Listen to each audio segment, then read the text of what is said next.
Hello, hello mga mi! Kamusta?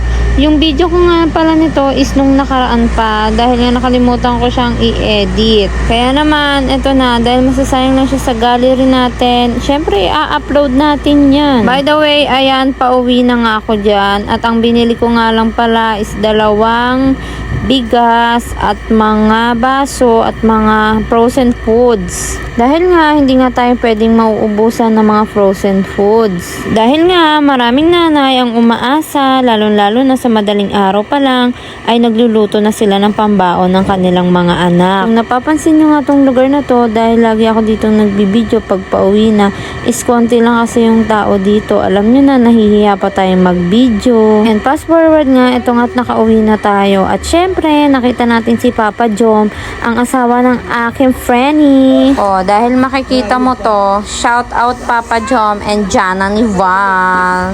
Pera muna ng Diyosawa mo ha, magbubuhat lang ng 2 bigas. Dahil kung wala siya, paano na lang kami? Char. Dahil siya nga lang yung nakita namin boy sa labas, kaya naman magbuhat ka muna dyan.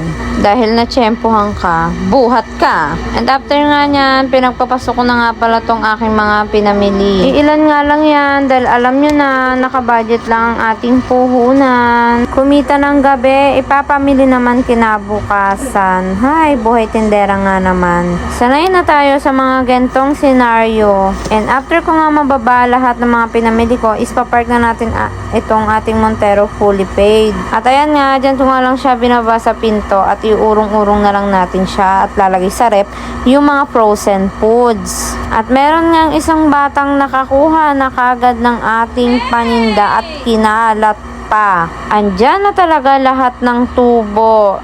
And after nga kumanermon, ito na, ilalagay na natin ang mga frozen sa freezer.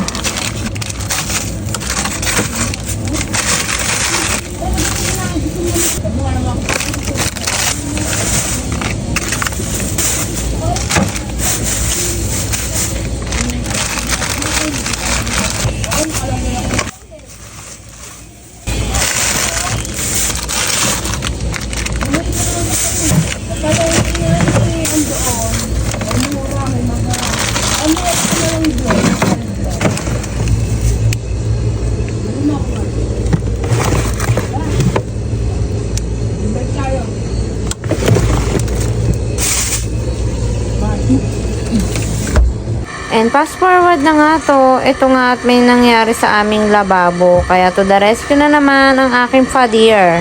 Swerte rin talaga ako na may papa akong all around talaga. Dahil nga once na may mangyari dito sa